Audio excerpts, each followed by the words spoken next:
Mama, we made it.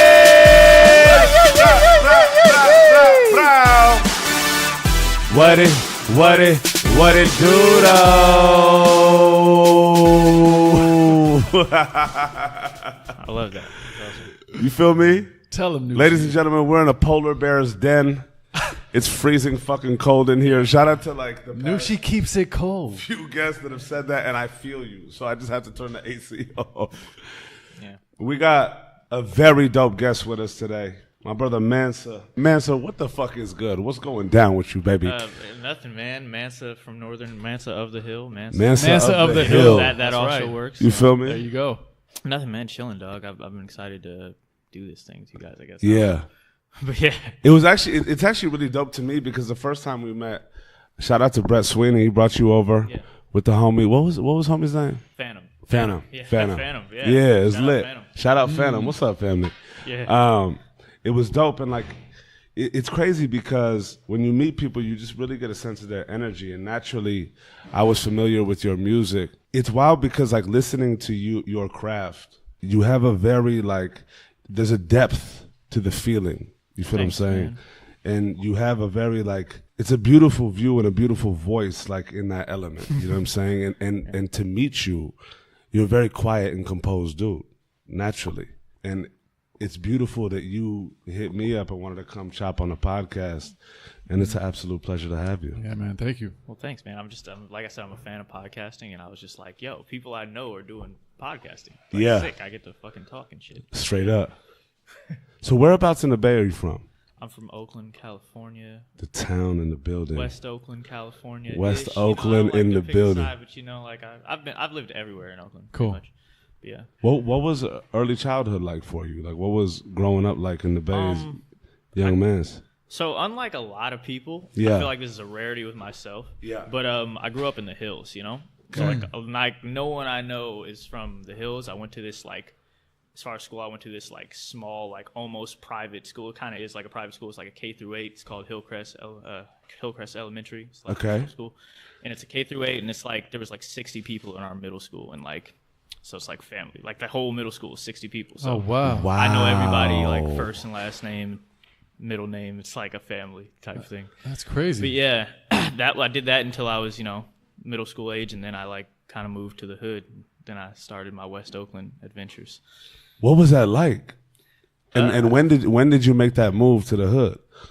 Around like 13. Okay. Okay. So like right prime teenage years, Yeah. I made the move to West Oakland, dog. And What was that growing up in, like it seems like it was like separated from where the hill, like what was the difference with the hills? Like was it just the hills is like fucking sheltered and shit, like sheltered, I don't think I had ever really been to downtown Oakland. Oh, really? Wow. I don't think, yeah.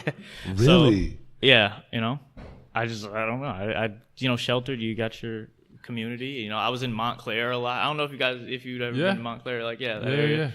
Just the hills, skateboarding, things like that. So you grew up pretty much with all the same kids, like throughout middle school, pretty elementary. much, You had your tight crew. Yeah, fortunate little lifestyle I was living. Nice. What kind of stuff were you into as a kid? Was it like creative? Were you scholastic, academic, skater, baller? Definitely skater. Skater is one thing. Like just like a usual, kind of kid from the hills, like just skating. We kind of started doing music. Like I kind of started rapping. I've always been doing music for a while. That's why. People ask me like how long I've been doing music, and I just say like, man, it's stupid long. Since like, a youth. There's like layers to that question. Like when did I start doing industry stuff, or when did I start singing? But like there's when did music first? When did music first even hit you? Like a joy or like a feeling? Probably like 8 years old, dog. Like Dope. Watching like Michael Jackson videos on my fucking VCR. What do you call it? Yeah. Yeah. And just watching him. Prince was another big one. I was kind of like, doing what every, I think, kid does and imitating him. And I would dance around the house, real sus stuff. But it's all good. I mean, bro, like that's how a lot of cats that great found music to be a passion came up. But like this is when was 2000? When was I 8? what was that, 2003? 2003. So yeah, like rap was becoming the thing, you know, in 2003. Yeah. Rap's been the thing since the late 80s, but Absolutely. I'm just saying, like, it was like, you know, a thing. You know, Cameron, Pop It Off, you know, people, like, you know what I'm saying? So I started rapping, I guess, when I was like 8. I was like, oh, I have a knack for like rapping and rhyming. And I was right. I wrote my first raps at 8 years old, probably. But I don't like really consider that when people ask me like, yo, when did you start doing music? I don't consider that when I started doing music. No, absolutely not. No, it's just like when it starts, you know, when you start to become interested in music. But that's when music became like, okay, this is one of the things I'm okay at, along with skating and, you know, doing other nerd stuff. Do you have brothers and sisters or anything? I do. I have 3 siblings, 3 close siblings, immediate siblings. I have an older sister who's 26. She's about 4 years older than me. And I have an older brother who's 2 years older than me. And then I have a younger sister who is 7 years younger than me. So there's like a big gap between her. And she's a half sister from my stepfather. And yeah, screw up. But that was my immediate. But then I have like, you know, typical black family. I have like my father, my biological father, who like a few other kids somewhere in the middle of California that I rarely see. You know? Word. What was like family life like growing up with you? Moms, pops. So the man who I consider my father, who like I call dad, is my stepfather who raised me, who I've known since I don't know when. You know, he raised me from like 1 year old. So he was a lawyer. He did some cool lawyer stuff. He represented like a lot of athletes and entertainers and stuff like that. And so he was able to afford us that life in the hills. You know, Absolutely. And you know, I got to experience those luxuries. Yeah. But yeah, then it all changed, you know, one day. Like, sounds like a story. Then it all changed. But it all changed one day. He got sued, dog. And he lost everything, dog. He lost his bar license. And I didn't understand what was going on at the time. So that's why there was such a precipitous decline for me at 13. Man. I went straight from like, you know, never been to downtown in my life, you know, to West Oakland. Man, so you went from like suburban in the hills life For sure. of skating, Yeah. Michael Jackson, writing some rhymes. Yeah. West Oakland. West Oakland, dog. What was that like? It seemed, was it like just a big jolt out of nowhere? Or did it like gradually like you saw a decline and it just happened? Yeah, it was I don't know how to describe it. It was a quick decline, but like you saw the houses get smaller and smaller for reasons you didn't understand when you were like 13. I mean, you're kids. Yeah. And the family kind of like shields it from you, but like just like the change in lifestyle, like that's the one thing the kids so like a typical notice. wealthy family growing up in a suburban lifestyle, you have like one house, you know, and a pet. Maybe we had like a fucking mouse or something or something like that. We didn't have a dog, but it was a hamster. It was a something like that, dog. And then he died. We had to bury him. Anyway, you have this one house that you live in. Our house was like 4 stories. It was a nice house, like 5 bedrooms. It was a nice house. You know what I'm saying? And you stay there for like 13 years, and then you start moving. All of a sudden, you're like, "What the fuck? Why are we fucking moving?" Yeah. And then you move again 7 months later, and then a year later, you move again, moving. These like, so I went through probably like 7 to 10 houses, bro. Different homes and stuff, you know, like all within like probably 2 years. That's insane. Man. And you see them get smaller and smaller, and then one day you're just like, you know, 13, you're living in a 1-bedroom with like your 3 siblings. You know, wow. Man. What was that like for you as a kid? As a kid, it doesn't like, it's not affecting you as much as like, you know, maybe a little bit older, like 19, 18. Absolutely. But as a kid, you know, you're just like, this is cramped and weird, but you know, still going out skating. This was around 13 though? Yeah. So you're kind of entering high school in a couple years from now. Yeah. So like 8th grade-ish. That's a tough age for a boy. Yeah. Yeah. I mean, I shared a room with my sister up until I was literally 13. My younger sister. Wow. We had bunk beds. Like straight up. And it was like 8th grade. And then I was going into high school at 14 years old. And I was like, I can't be sharing a room with like my 10-year-old sister. Yeah. And that just because like as a kid, as a teenage man, boy, hormones and like the stuff you're into, the stuff your friends are getting into, like half your friends have gone through puberty, the other half are like still like playing with action figures. Yeah. And it's a weird time to kind of be a kid. I can't imagine what that'd be like if I had to go through a transition like that. Yeah, it was hard. There's definitely a bunch of stories that we'll definitely get into. But I think the point I want to make is that, like you said off the podcast, it was the best thing that ever happened to me. I think for me, it was like you getting cut off. You know what I'm saying? Like, I can't imagine the type of person I'd be had I, because I kind of look at these kids that grew up wealthy and nothing ever happened to them. Yeah. And you're just like, you're not a good person. For real, like it's one of those things. Like it's a crutch almost. You know what I'm saying? And then when you realize that you really have to fend for yourself, and on your own, like it gives it more of it's a far bigger responsibility. It's a lot tougher as well, but at the same time, regardless, it just develops tough skin and character. Oh, for sure. Like you appreciate the smaller things along the way. Oh yeah, you know what I mean? And whatever level it gets to, like you're just able to appreciate it differently. Because like, what's something if you've always had it? Mm-hmm.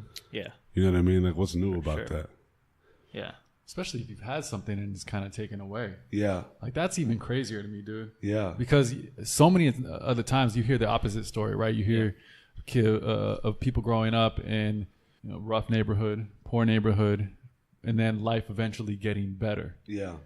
It's rare to hear the story of the reverse. Oh yeah, it's weird. It's so weird in a way. Just like it's weird. It's a weird. I don't know what the word is. It's a defect I have where it's like things don't excite me, because a lot of these things I did, seeing like luxurious homes and stuff. Like I go to these places and I'll be like, damn, I grew up in one of these. Like like trips and snowboarding. It's more familiar. All this other stuff. It's so familiar, and it's just like I come from this, Yeah. But then I also come from the hood, Yeah. Did it change your identity at all? Like internally, the way you felt and saw yourself? Oh yeah, for sure. Like I was just one of those, like, I'm telling you, dog, I was a great guy. I was a rich, snobby kid that like I feel you. Like I didn't understand. I'm like, why are these kids? Why do they sag their pants and blah, blah. I was one of those, dog. Like, man, they're showing their underwear. Yeah, I was like, and then like, man, so many things. That's why it's the greatest things that ever happened to me. I just really encourage, or I just want everyone who's like lived a sheltered lifestyle to go to the hood, like go to these impoverished neighborhoods, these ghettos, learn the people, Yeah. They're smarter than you in a lot of ways. Absolutely. And there's reasons, there's reasons they do what they do. There's reasons they sag their pants the way they do. There's reasons this is, and saying you learn these reasons, you're like, wow, you become an experienced person, and that's how you, diversity. What was that like for you? Actually, you know what? I want to kind of get into your interest earlier on, like developing, right? Because you reference like the nerdism a lot, right? Like what were like, were you a kid that like read voraciously? Like were you exploring computers when you were young? Like what? Yeah. So I think that's kind of why I made that nerd comment. I just I did everything on a computer. I learned computers before I learned really anything. And so, I just every program, a little bit of web design, a little HTML, a little Java, a little CSS, just things, just nerd things. I'm a kid of this generation, I'm a millennial. And you're in one of the epicenter areas, you know what I'm saying? Like, yeah, for sure. The Bay. Yeah, for sure. Yeah, I was always head of my Photoshop class in middle school, and just I learned how to do all these things on a computer, and that's what helped my music and helped me get to where I am in music. Musically. But yeah, I was just like a nerd kid. I never went to parties. If friends were like, come out, do this, I'd be like, nah, I'm just going to stay home, work. Which sounds like cliche, but that's really like I was a nerd, like I dove in. This is before YouTube, though, too. No YouTube tutorials, no nothing. Like I was learning, dog. This was my passion, But yeah, just nerd stuff.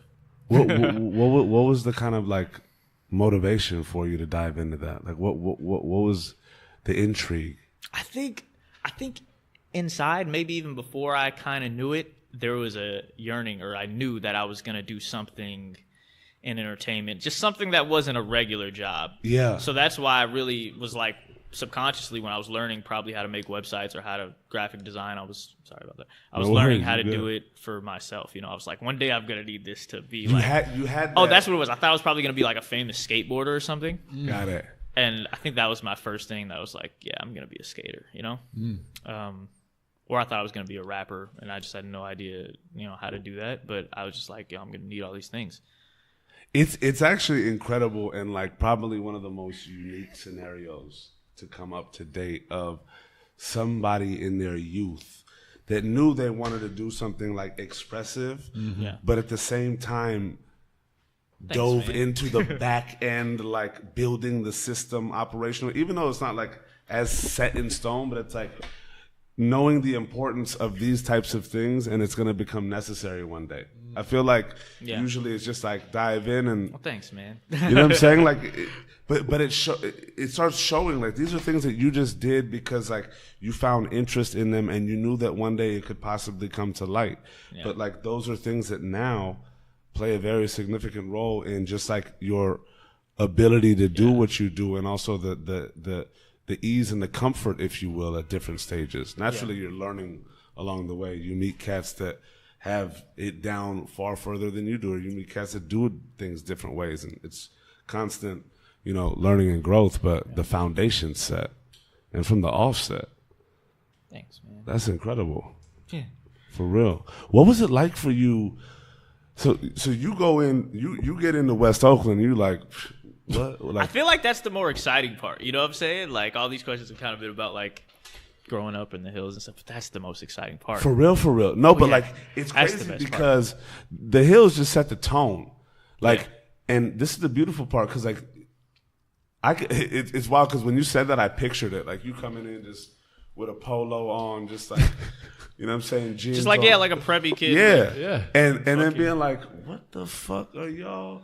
And then. What was it like when you know damn well the community was looking at you like, who in the fuck is this? Oh yeah, no, people like legit thought I was like gay. Like they were no, just like for real. Flat out. No, like, but like the new homies I had made in West Oakland. Like the minute I touched down there, like I think they were friends with my older sister at first. You know, she was probably like 17 or something, and you know they probably wanted to do other things with her. But they were like, "Yo, is your younger brother? He's like gay or something? You know, that's cool, but he's gay, right?" And she was like, "Nah, we don't know yet, but probably not." You know, and that was the main thing. Like, oh, he's a fucking nerd or he's gay. Yeah, don't tell him things. He's a snitch. He's gonna snitch. Oh wow! Did you have trouble making friends? Yeah, in a lot of ways. I mean. The trouble making friends is getting bullied and robbed. That was the trouble making friends. Take us through that. Like, it sounds like that's what's supposed to happen. I mean, I was just pure Mark. Like, you know, like right? Like you're coming into West Oakland. All right, let's rob, let's bully him, let's do this. No, like, you know, looking back on it, I was pure Mark. Pure Mark. X marked the spot, like just with precision there. Like just knowing nothing about the hood. Like you guys probably have more urban, you know, hood isms than I do, like knowing stuff, you know, but I just knew nothing about the hood, bro. It's just funny, like looking back on it, you know, like just what's a Glock? What's this? You know, asking dumb questions, you know? Yeah. Just like yelling them out loud in front of people. What's a Glock? Yo, why did he just give you that money? For what? And, you know, just like it was like, bro, just pure Mark, man. I don't know. Take us through that a little bit of that transition, that early transition of, I mean, you're getting robbed, you're getting bullied. Like, well, the robbed and bullied kind of came more so in high school. Okay. You know, for sure, like 16ish, 15ish. Yeah, first touchdown in hood in West Oakland. I think I was on 17th and like. Castro or something, one of these streets in West Oakland. I made friends there. They helped me raise me. I went to fucking Tech. That's the first thing. I went to Oakland Technical High School, and I just remember getting robbed every day. Really? Like I remember at one point I tried to sell weed. A lot of us go through shit like that all the time. Yeah, you know what I'm saying? And especially it's like a dynamic of as storybook of wealth comes into the hood. Right, but they couldn't know that you just went through that 2 years of just like constant, just literally like move, for sure, move, and it went from the hills to the hood. But like, and it was still going. It never stopped. The movie never stopped. Yeah, until I, you know, finally gained independence. Absolutely. But yeah, I mean, I just remember being broke, going to Tech, catching the bus or either walking to school because I had no money. And the money I would get from maybe like my mom or anything, you know, I was such a mark. Like I had so few friends that like the real hood niggas would just rob me, bro. And it just was what it is. Niggas would run through my pockets, and it is what it is, yo. What was that like for you? Like, and how'd you kind of like get through that? With an optimism, or like it I just didn't even get through like. it, dog. So this is the other part of the story. I just didn't get through it, bro. One day I was in class. I think this is like the beginning of 11th grade. Okay. And I remember I was in this history class, and I don't really like history. It's my least favorite subject. But Yeah. like my history teacher was so passionate about, I think it was like our folder binder thing, Yeah. and about being organized and like, you know, keeping our schedule on tasks for the things we needed. What's that shit called? The planner or something? Yeah. Right. And I The remember agenda? she was so passionate about it. I just remember like getting up, like picking it up, throwing it in the trash, picking up my backpack, and walking out. Wow. And that was my last day of school Oh man, in life. that's lit. It's fucking lit, dog. That's lit. What was that, you think, looking back on that moment? Yeah. Well, yeah, I mean, at that point, I was doing music. I think, you know, what is that, 15, 16-ish? Yeah. Sophomore year. At that point, I was doing music. I was already making beats, everything. And I was just like, yo, I'm going to do something, man. Like, you know. So hold on, I wanna double back then I think that was 15, yeah. to before that point. Then, like, when did music become an escape? Like, when did music start becoming something that you dedicated like a lot more time to? So around like 13, right as the transition was happening, Yeah. 8th grade, I remember it. Just a friend I grew up with from the hills, he always played piano because he had piano classes. These are things you do in suburban life. And his mom had bought him this like new like $1,500 keyboard, which is, you know, once again what you do, as you do. And we went over to his house one day, and as we do, and he was playing on his piano, but this piano was like electronic and it had drums and all this other cool shit. So he split the piano in half so that half of it played keys and half of it played drums. I just remember him playing keys, and we just added some drums, and that was literally the inception of music for Mansa. And that's what I would consider when I really started doing music. Like I said, I've been rapping, and so I kind of started rapping over that. And yeah, that was us creating a beat, you know. But yeah, you know, was music for me. That's how it started. Did the music start kind of like coming into the picture like in school, like in West Oakland, like because like were cats just like busting ciphers? Oh yeah, for sure. I was rapping, but I was like nerd rapping like fucking Eminem or who else is a nerd rapper? Like not that Eminem's a nerd rapper, but he's just like, you know, he's not rapping about shooting people, you know? Yeah. And I was just rapping about what I could rap about, which is like how good you are at rapping. When you're like that age, yo, I'm so sick, and I'm sick, and I'm like, you know, like you're sick at rapping because you're rapping about how good you are at rapping. Absolutely, like, yeah, that's really about it. What led up to that moment where you're just like, you know what, fuck this? Because like that being your last day, like whatever that was with the planner and all that, and you just being like, you know what? You did a planner drop. Yeah, I definitely did a planner drop, dog. It wasn't one of those things where she was like a mean or evil teacher. She was just so passionate, and I just felt like this was, and because you really needed this planner to like get the work. It was like where everything, and I was just like, that was like the Antichrist. And it was for me, like, you know, this is gonna be the thing, because if I lose this planner, I'm done. There's no way I'm passing this class or like anything. You know what I'm saying? So I was just like, threw it in the trash, and I was just like, I can't go back now. I mean, I could have probably got it out of the trash, but you know, after that, I was done, dog. You just gave yourself that, you know what, like, let's get after it now. Yeah. What'd your parents think of that? Oh, man. That was nuts. That was fucking nuts. They were, you know, just on me every day. Like, I think at this point, they were just on me every day about what I'm going to do with life. You know, you go through the typical, you know, the fights start about you leaving dishes in the sink, and then it's like, it's just nuts. It's just, you know. I was just with my mom at this point. My mom had divorced, like I said, my father, who was a lawyer. But, you know, it all just kind of makes sense. You know, money starts leaving the house. Problems just arise. Problems that were never problems before, they just arise. This is how life works, you know. How are you viewing that as a kid? Like, because I feel like you're a very bright human being, right? And naturally, like, you as you grow, you start to understand just the ebbs and flows of life, right? Yeah. As you will. What did that...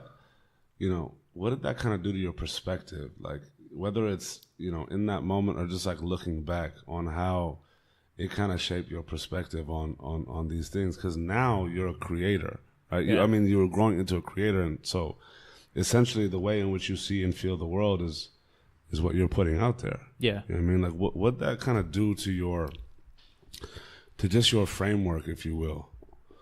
I definitely see life. Like, I don't know. It's an interesting question. I don't know. How did that affect your outlook, right? Of kind of like seeing these things happen, like seeing the kind of like torrential the downfall in the scope of, because I kind of went through this as well. Yeah. One thing about me is I think I'm still a square at heart. Like, I'm pure square. You know, like, I don't do any drugs. Never have. Probably will, which is like a new change I've made in my outlook, that I think I'll probably do drugs. But I think throughout this whole thing, I never did drugs, or I was never a bad kid. Yeah. You know? Absolutely. So I kept my head on straight, and I was able to figure this thing out, you know? Got it. But man, you know, like I said, my brother, he didn't make it through as well as I did, you know? What do you mean? My brother's like still on the street, like doing nut shit. Really? Yeah. I think he kind of, you know, it was interesting. He kind of fell in love with the hood more than I did. Okay. You know? And he kind of wanted to be that, you know, because I think he wanted to earn stripes, because he was rapping too, and he, you know, was rapping with me, and he wanted to like do stuff like that. So he got caught up in like doing dumb shit, you know, like bad shit. Yeah. You know? But Did you ever get influenced by that, or kind of challenge yourself with that, just for the sake of maybe fitting in or acclimating or just making friends? Did you ever like feel that kind of pressure to do that type of stuff? I mean, I definitely did some you know, questionable things. Yeah. Definitely, you know. I think at one point, are you familiar with like the Emeryville Bay Street area? No. Mm-mm. So there's this like shopping mall called Bay Street in Emeryville. Okay. And it's like, I think it's relatively new. I don't know if the street actually is new, but the shopping mall district is relatively new. It should still only be like about maybe 6 years old, something like that. Yeah. And so around the time it was getting built, this is when I was in West Oakland, and Emeryville is right next to West Oakland, and like we know Bay Street now is like kind of this cop town. You know, you ask anybody, and I think me and my homies running through West Oakland is like a big part of the reason that it's known as Copville, because we would just go there and just rob everybody. Wild. This is like just hitting flocks. Yeah. I think that's what we would do, just like terrorize, you know, and that's what's so funny about it. Like me first moving to the hood at 12, 13-ish, getting robbed and not knowing things, and then growing up 16, 17-ish, robbing people. You know, once I learned and got it, you know. Favor, almost. Yeah, for sure, dog. And, you know, I think we're definitely a big part of the reason, like, you know, Emeryville is like on super lockdown right now. So that was just my, you know, fuck shit that I got into. Yeah. Yeah. But you knew that wasn't sustainable, if you will, like, or it wasn't something that you were gonna just like run with. I ran with it for a long time. We ran with it for a fucking long time, dog. Because I had no way to get money, bro. Well, because you're out of high school at that time, right? Yeah. No, this is probably like in sort of in high school, 15. Yeah. That's wild. What was that like? Just like on some like survival of the fittest scenario. Like dog, like because you left high school at such a young age. You know what I'm saying? It wasn't even on a scenario of like, you know, it's easy for you to run out and find a job at that age either. No. Right? So, you know, it was I'm just so blessed in a lot of ways. But I remember one thing I'll say is this is funny. I swear I can't make this up. The high school I went to in sophomore year is called Street Academy. It's called Street Academy. You know, it's like this weird continuation school because I fucking failed all throughout my freshman year because I was just distracted with learning, you know, learning other things, you know, learning the hood, learning the streets, you know, learning friends and learning, you know. But it's called Street Academy, and they had this program where they had rented this studio or made a partnership with a studio and this was like their music class. And the studio was like down the street from them. It's on 28th and Telegraph for anybody in Oakland. And I became, long story short, I became like really good friends. And now he's still my mentor today, is this director of that studio in Oakland. And I think so at like 15, that saved me. You know what I'm saying? Even though I dropped out and was just out on the streets. But he gave me, you know, a job and like I've never had a real job, but he gave me a room in that studio. And then all the things I had learned as a nerd kid, you know, engineering, studio engineering, I picked that up and I became a studio engineer for like 4 or 5 years. Oh, wow. Oh, that's incredible. You know, while I was getting it together, but like, just, you know, $15 an hour recording my rapper homies or any rappers that I would, you know. The start of the grind. Yeah. But yeah, you know, like 15, 16 out there and, you know, Oakland running around dodging truancy officers because you still have to fucking deal That's with right. Like this is, I was like fucking other. That's right. But like, I could show you guys a picture. I'll pull it up right now. But no, like wearing ties, you know, hair braided one day, wearing ties the next day.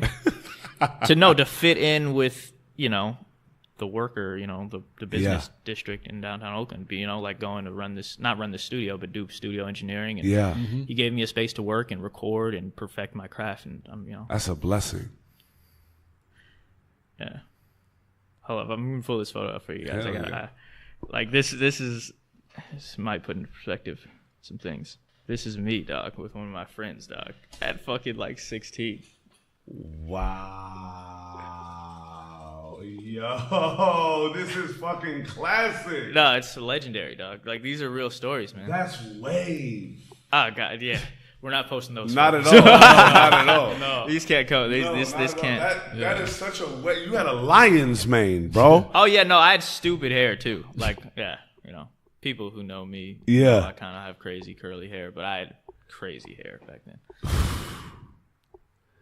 That's insane to me. But that was my story. You know, long story short, and we're going to get more into it, but, you know, raised in the hills, learned a lot of great suburban etiquette, moved to the hood, dropped out, did some crazy things in the hood, had to, like, survive at, like, 15, 16, basically on my own. Yeah. Had to figure out how to maneuver in the adult world, and that was such a young that's age. what this picture is, me, like, wearing, you know, dodging truancy. For like, real. I literally got picked up by truancy probably, like, 2 or 3 times, and they brought me to like fucking tech or something, some school I told them I went to, and it's just like, it was bad. Wow. That's insane. That's just like to figure that thing out, dog. Mm-hmm. Having to figure it out as an adult, like, then, and also pursuing a creative path, like it's gonna be a minute until. I was still like, at that point I was making my own music and trying to like figure out how to get it out, but like, you know, putting it up on YouTube and stuff, thinking it was gonna somehow magically blow. You know, I knew nothing about like promoting music or anything, you know. Yeah, it's just interesting because like you grew up, you know, in your suburban side, very much a nerd. Yeah, and for sure. If you stayed there, you probably would have had like, I'm just guessing, you know, a very academic, high school experience. Sure. You know, kind of go that traditional, conventional route. Yeah. And to drop out, I mean, to think about it as a kid, to drop out of high school at 10th grade, but with the mind of someone who's had a lot of opportunity and has already explored that mind. Yeah. You know what I mean? Like, you've already been on the academic side. You have the mind for it. You could have gone through this path. And it's like, was that a tough thing to just chop off and be like, look, I'm exploring this creative path now, knowing that your mind can actually like probably do super well in school?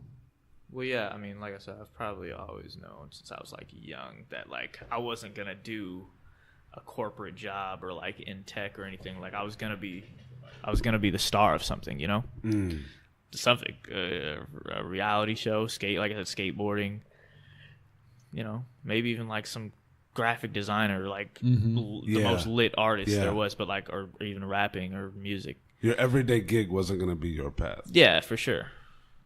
Yeah. So I knew that since a young age. What was it like exploring like the early stages of like your creative, I guess, capacity and just the growth? You know what I'm saying? Like just moving and shaking and just developing on and finding different talents within yourself. So my sister is actually a classically trained singer. Wow.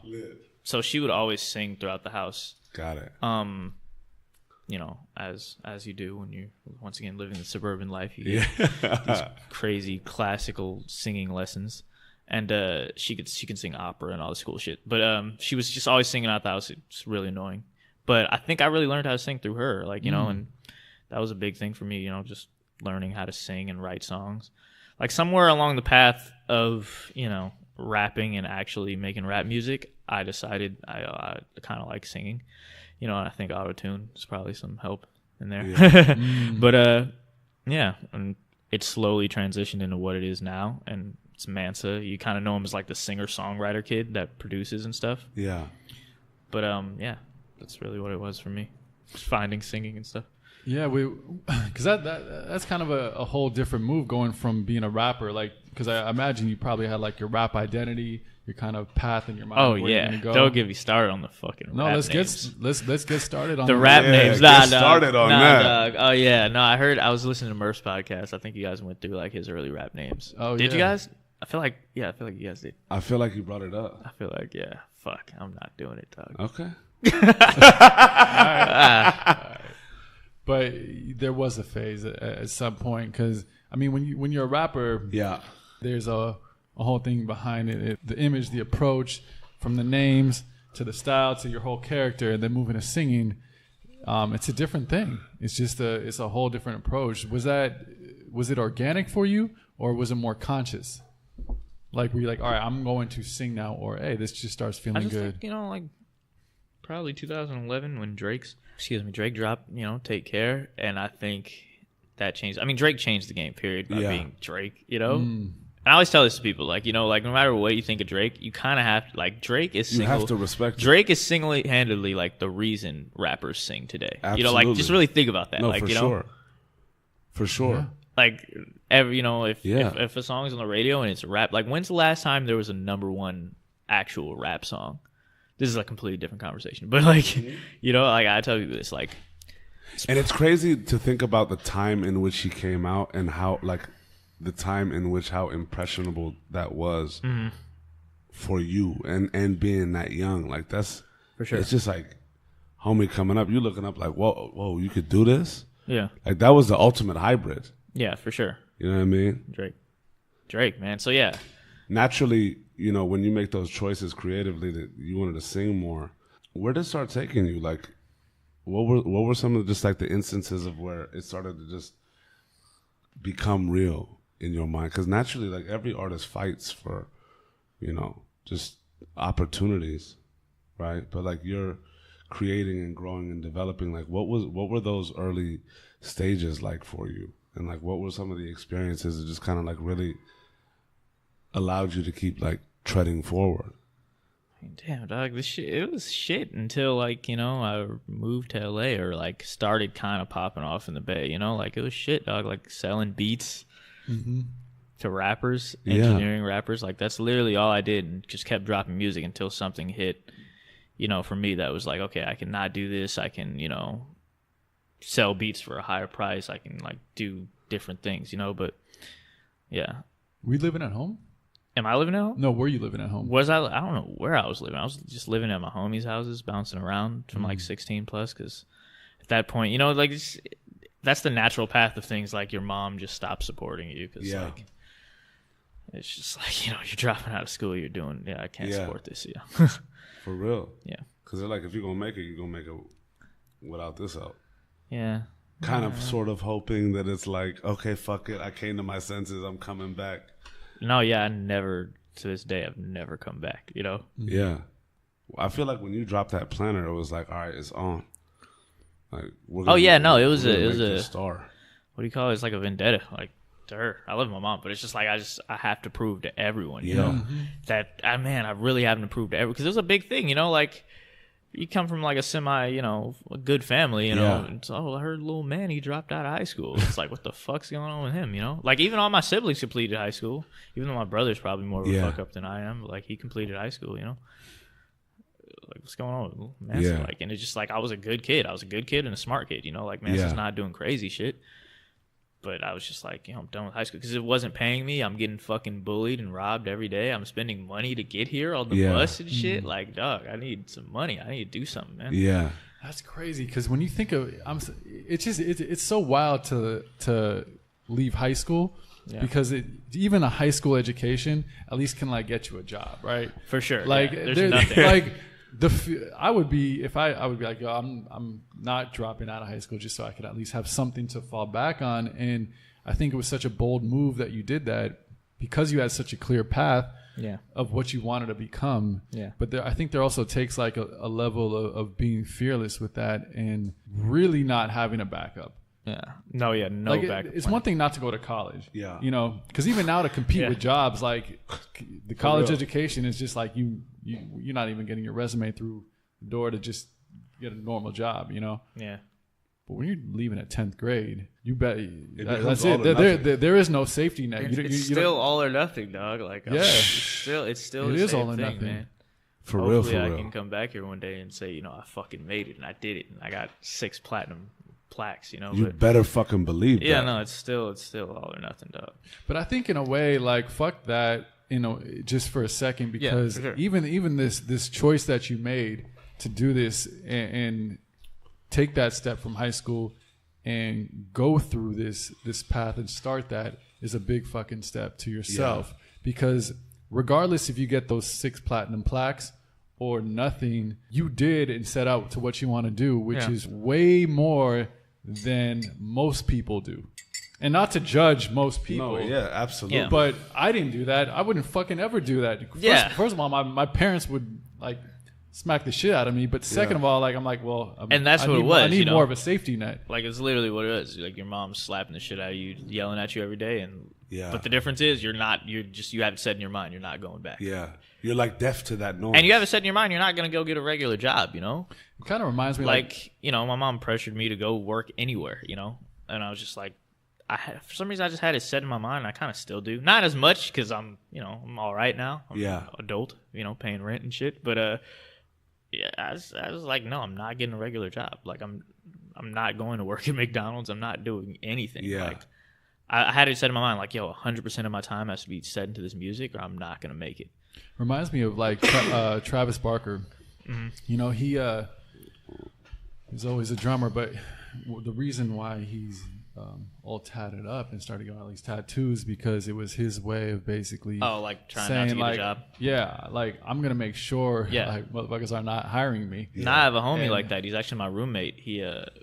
We met probably a few months ago, became really good friends, but he has FL Studio. You guys know what that is? Like a beat making program. That's what people make beats on. Mm-hmm. He has it tatted on his hand. And he's like, yo, I got this. So if I'm ever filling out a job application or anything, I can just look at it with the hand that I write with. Word. And it's like, nah. It takes a different level of commitment that honestly, I personally will never know. And regardless of what I mean, and that's not to say other people can do amazingly great things. It's just that's just a different level of commitment when you're saying I'm 100% doing this because where are you going to get money? What if it doesn't pop off? That you have to have supreme belief, even in your ability, because at the end of the day, the only person holding you accountable is you at that point. Yeah. You know what I mean? It's not like, we doing music. You got some money in the bank and you're just chilling. We doing music. If you're not working towards music, you're not getting towards your end goal. You know what I'm saying? And you can't do it. Yeah. It's literally all or nothing. Yeah. And you standing. What brought the move to LA about? What was that moment? I only moved to LA a year ago. I mean, I just felt like at this time my manager Brett had moved to LA, Brett, and I don't know if he's still out here. He might still be out here. Yeah. But he had moved probably 3 months before I did. Okay. And then at this point we were living together in North Oakland, and obviously our little situation there was not, the house was about to be up for some reason, somebody else bought the house and we all had to be out of there. But I don't know, I was just I don't really have anywhere to go. I'll just go to fucking LA. Wow. And it all worked out. Yeah. But that was, and I'm just clearly LA's the land of opportunity, Straight up. When did you evolve into finding yourself as a singer versus just going from rapper to singer? Okay, this is the person I want to be. And when did that momentum start creating for you? Probably stopped rapping at 18, realistically. And I became Okay, so here you guys get a rap name now, Manny Phantom. You want to Google Manny Phantom? Some good things that come up, bro. Manny Phantom, baby. There you Phantom. go. Yeah, Shout out to Manny Phantom. Yes, yeah. No, Manny Phantom was lit, but Manny Phantom kind of did this rap singing combo thing. Word. And that's what kind of started getting me, like, that's how I met Murph. Murph knows Manny Phantom. Lit. You know, Pilo knows Manny Phantom. You know, I'm Sue knows Manny Phantom. You know, just the local, like, people in my city or my area that were just like, these are the big dogs. These are people I look up to. And yeah, that got me in the scene. Pretty much. What was that like for you, like, in the scene? Because the Bay is robust. And, like, right now, the Bay is, you know, shout out to Lo and shout out to Paulo. Just last year, you know what I'm saying? Last year, they weren't fucking with the Bay. Man. You know what I'm saying? But it's wild because, you know, HBK been doing it, right? And like y'all had like this community of artists that have been kind of coming up together, right? And at different times, different ones popping, and that's just the nature of the culture. What was that like for you when you know, Manny Phantom started touching just the scene and just, you know, being around the cats that were doing it? I was surreal, man. Like, I thought I was a fucking superstar because I am Sue knew who I was, you know? Yeah. And I'm Sue still, you know, like, a good friend to this day. Like, it's just like, it's kind of surreal. Like, still even, like, you know, I hang with Sue, you know? Hell yeah. Sometimes I call Sue or I'm at a party and, like, I get to hang with Sue, you know? Like, I'm one of those guys, like, I'm never too cool to be a fan, too. Like, Absolutely. Man, like, I am Sue's, like, I put him on Bay Area around Mount Rushmore, dog. Like, you know, for real. Like, fucking without a shadow of a doubt, bro. Yeah. That's incredible. So when did you start to get immersed in that community and because you had to have like some level of talent for these people to fuck with you? Yeah, for sure. Well, me and Pilo probably have like 20 hits stashed away that we don't even know what we're gonna do with. You know, like they're probably sitting on his computer somewhere. But like beats and hooks and stuff, we have so much work that, you know, needs to come out. But yeah. And were you performing regularly at that point? Manny Phantom didn't do, you know, it's a funny third person thing. Shout out. I was like, shout out to Manny Phantom. Manny Phantom, I feel you. Manny Phantom was the biggest thing Manny Phantom probably did as far as performance. He opened up for Post Malone one time. Shout out to Talib. He's this cool just cat from my city, promotes and throws shows, but he put me on the list. Oh, that's funny. I was opening up for Mark too. Well, I wasn't. We were all opening up for Post. This is when Post just popped off. This is like 2-3 years ago, I want to say. Yeah. And I was third before Post. So it was me, then Marky Basie, then Post. You know. And this is before Marky Basie even became a big thing. Mm-hmm. Shout out to Mark. He's cool. Shout out to Mark. But yeah.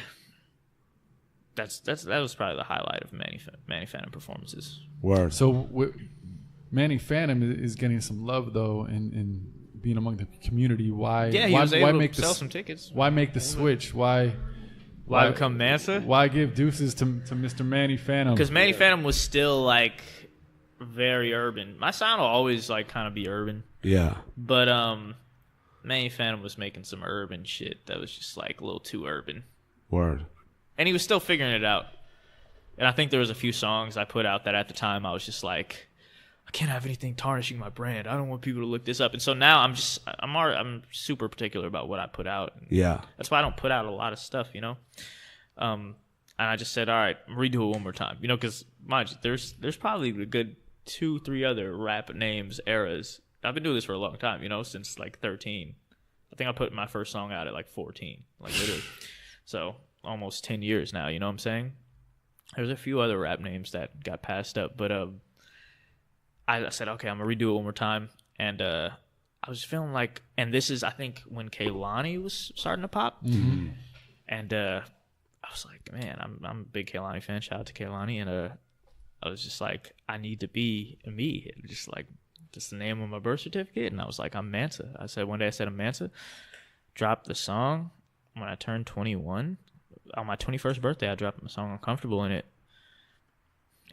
It did good. Yeah. Bro, I remember Brett hitting me, like blowing me up, like, bro, you need to hear this record.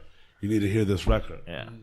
Sent it to me, like, before y'all put it out. So he's like, bro, tell me what you think about this record. Tell me what you think about this record. And I literally, I heard it and I was like, bruh, y'all got one. Y'all got one. Yeah, no. It's Like, shout out to the fact that it was Manny Phantom blossoming into Mansa. Like, yeah, for sure. You know what I'm saying? But that was an incredible joint. Thanks, man. I want to dive into like your. It's incredible to see to just even think that it's like you've been putting damn near 10 years into this. Yeah, man, still going. You know what I mean? And from the onset, it was like young boy just giving it his all. For sure. Like, in the most literal of senses. Yeah, man. I mean, it's, it gets you down sometimes. You see these, like, 17-year-olds popping or these 18-year-olds popping. But you get past that because you're just like, everyone's time is their time. Everybody has their time. Yeah. For real. What's the outlook like for you right now? Like, where's your mind at? And, like, what are you looking towards and just forward to? Just in general. I'm looking forward to, right now. Yeah. Putting out more music, doing this thing, dog. I've been working on a few cool projects that I can't necessarily speak about, but awesome. Yeah. But as far as me, I'm working on like an album and finishing that up and getting dropped with, working with a few labels, figuring it out, man. Awesome. Keep going, dog. Like, that's about it. That's what it's about. You have to. The only thing we can do is put our next foot in front of the other. Yeah. You know what I mean? And walk forward. Do you feel you as Mansa, in terms of being an artist, do you feel this is somebody that's truly you and your persona versus a character that you're trying to be? I kind of go back and forth with that a lot. Sometimes I feel like Mansa has to be a character. Because even still, I mean, when you decide to make your artist name your real name, yeah, it starts to become foreign. It's like a weird thing where you see it on paper or you see it on a flyer and you're like, it doesn't feel like you. Yeah. It's a weird thing. But what was I going to say? That's interesting. It's a trippy thing. Yeah. Yeah. It's really trippy. I'd never had that problem being Manny Phantom. But I don't know. I kind of go back and forth between that because obviously my thing with life is now I want to be me, That's why I want to do podcasts and interviews and stuff like this, And, yeah. Because I just want people to know who I am, as a person. Because I feel like I feel like Mansa the person is way cooler than Mansa the artist, Absolutely. I don't know. But then I understand what appeals to people, and then maybe I sometimes do have to write a great story, because at the end of the day, that's what I am doing is art and, storytelling and music and all these things, Yeah. I mean, the two of them are separate entities, but I feel like it's just like the more comfort one has in each of those entities and knowing their uniqueness and knowing the fact that they each support one another. You know what I'm saying? Like, that's when it starts really becoming. But, I started this thing out with, okay, I'm going to be Mansa now, and it's just going to be me, pure me. But then I even realized, like, nah, there has to be a difference between Absolutely. who I am and this real nerd I am inside. And, Mansa, the guy that has to be cool and wear designer shit, Does there, though? That's a weird one. Does there? Yeah. I don't know. Yeah, I mean, like I said, I still battle with it. Yeah, no, because I get both sides of it. It's just, what is more cool though? If you really break it down, like, unfortunately, and this might be the unfortunate part, I don't know if the world, I don't know. I think the world has decided at the end of the day they probably like this designer shit, Yeah. But I've met tons of artists in the industry whose names I obviously won't say, but platinum artists, Sure. charting artists, big artists, and in person, they're just not this guy. Oh, and I'm not course. saying that to diss them, like, oh, you ain't living your raps. I'm not one of those guys, but it's just like, in person, some people are just like the coolest dudes who you just like can actually talk about like what Elon Musk is doing, about with, you know what I'm saying? But then in their music, they're like, pull up, hop out, shoot. I get the hybrid. I feel like we live in also like a very special time of just with social media, you can be more you, even though in a lot of ways you can literally have as much control to show your highlight reel at any time of, hey, and even freely create an identity. Yeah, you could curate it and create it and show, and that's exactly what you're tailoring to the world. But at the same time, you could also show a lot of your personality and who you are. And It's just an interesting question because I don't know either. Like Yeah. from the artist standpoint, you're obviously looking at like your image and branding and your demographic and who you're relating to Yeah. and like what shit you're talking about. And on the other hand, what do your fans really want? I think it's like this self-discovery it's like what do the thing. people want versus what you Yeah. actually are and what you want. I mean, yeah, it's great if you could kind of, marry those two together and find a cool like middle ground. But it's just an interesting thing to think about. Yeah. I don't know, man. Especially as you develop as I artists. I just know these artists can't be this way, Yeah. But that's okay. That's why it's art. It doesn't always have to be the actual truth. Absolutely. No, for sure. I mean, look, like there's human beings and then there's the artists. Yeah, Yeah. Like, at the end of the day, it's a creation. And that's what this thing is about. The Yeah. human being, There's the Absolutely person and it the is. persona. For sure. There you go. Professor Raushi. What's the reservation about, or what's kind of like that battle like for you just with the true Mansa or like just the the intricacies of Mansa and just the I guess the looking at it from the scope of what they may want and they may be like the fans or the people or just like being astute and aware of your audiences and the game that you're in. What's that kind of conversation like within your head?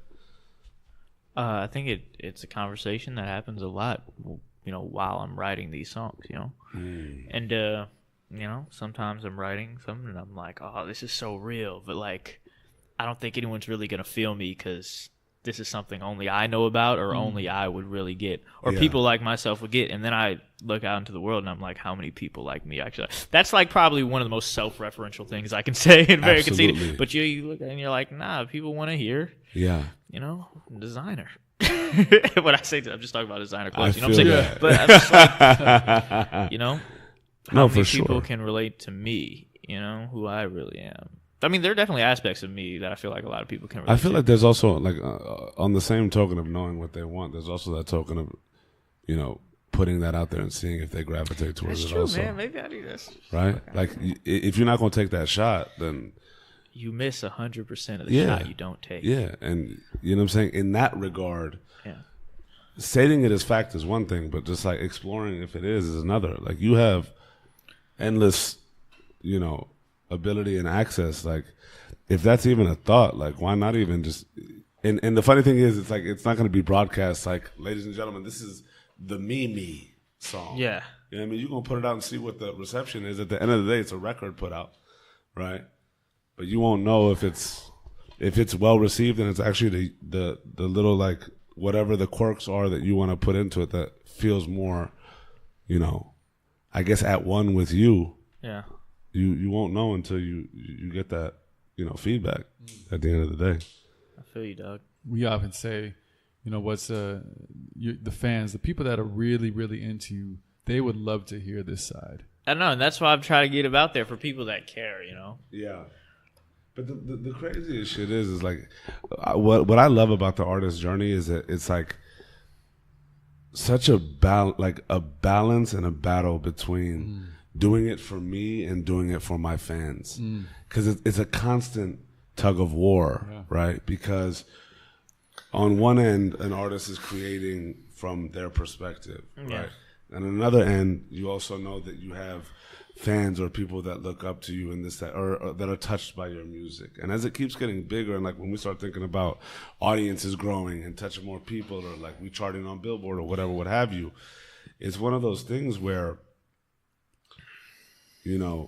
it's going to be a constant fight of who am I doing this for? Because yes, it's music and it's creative, but there's also the music business, right? Man. It's a fact that songs are written like, look, the palette is this way. And If you're that's gonna a write whole nother pop side. hit, it's going to go this way. We're going to touch on this, and it's just to be digestible. Then Yeah. there are those that are super eclectic and creative, and some of them break off, and it becomes like a wave. Well, yeah, that's a whole nother side. Like I was saying earlier, the business is like a whole nother. There's the music, then there's the music business. Music is a thing. It's an art. It's a bunch of stuff. Music business Is a motherfucker. Man, it's nuts, dog. Yeah, for lack of a better word. But I think that's a good point you made. Like, there's formulas of making music Yeah. that work as Yeah. business models. Like, yo, this is what we know works. This form, like literally this order of hook, Yeah. chorus, verse thing works. Or, you know, occasionally there's like these eclectic songs that pop, you know? I think, but there's a lot of eclectic shit that just And the wild stays, shit is, bro, is that there's you know? like fucking millions of formulas. Yeah. You know what I'm saying? Just there's not one set road in this game. You know what I'm Yeah. saying? Like there's teams and artists that come in and just shift the shit on its ass, and that's because they may have. Oh yeah, and that's those are the greats when Yeah. you can redefine the model, which Yeah. is obviously what I think Drake's done. Absolutely, People he like did. Drake, people like who else? Maybe even, you know, obviously Jay-Z and Wayne and all the other greats. Yeah, Yes, Wayne's a I great think the for whole sure. I think the whole like love Renaissance camp and like Rory Yeah. and Black. And Yeah, like, exactly, all those that guys, shit yeah. have For really sure. come in and just like Weekend's a huge one too. yeah. Yeah. What can we be looking forward to from you? What are you excited about right now? What am I excited about better right question. now? Like, what's got you in that zone of like, look, like I'm not sleeping, I'm in the studio. Like what's in this moment? What's really just like giving you that I'm really excited about my next project that I'm going to drop. incredible? However, I'm more excited about what I'm working on right now, which is not necessarily myself, and this is, you know, this is not a name drop. I'm just purely excited about this. I'm working with this artist named Tory Lanez. Stop.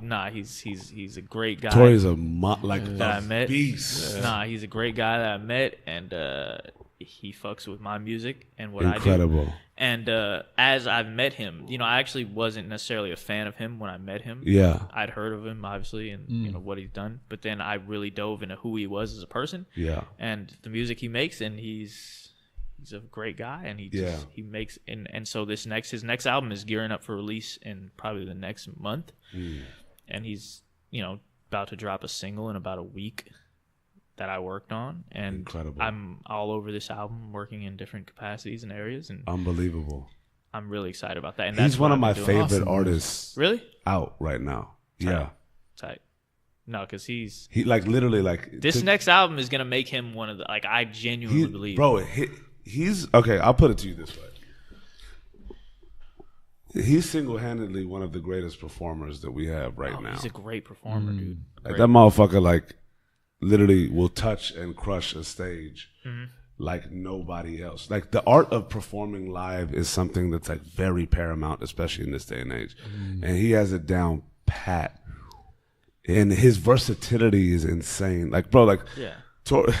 like the Chicks tape, and then you got like the I Told You So's, and like the Now, trust me, I've met a bunch of bigger names than Tory, Yeah. or like, you know, just bigger people, and Yeah. he's my favorite person. That Incredible. I've met. That's, you know, Awesome, an man. industry name, because he's incredible. He's Yeah, a really great guy too. Yeah, Great guy.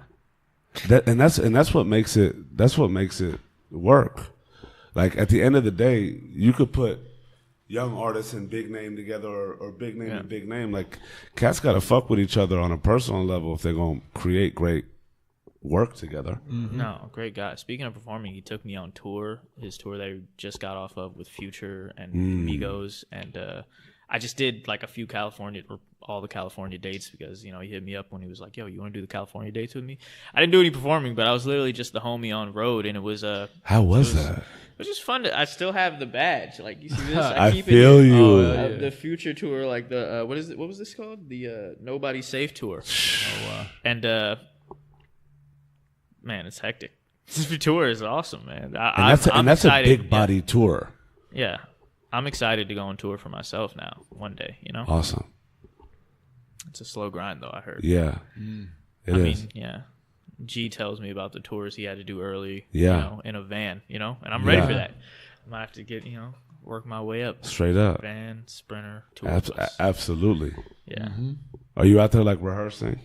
Just doing that, just getting the feel for it, the taste Yeah, for it? I'm doing a lot of rehearsing, you know, in studio and practice spaces, working on music. But I haven't done any shows as Mansa yet, because I just have 2 songs out, and I don't want to be the guy that goes and performs 2 songs, you know. Right. Absolutely. Yeah.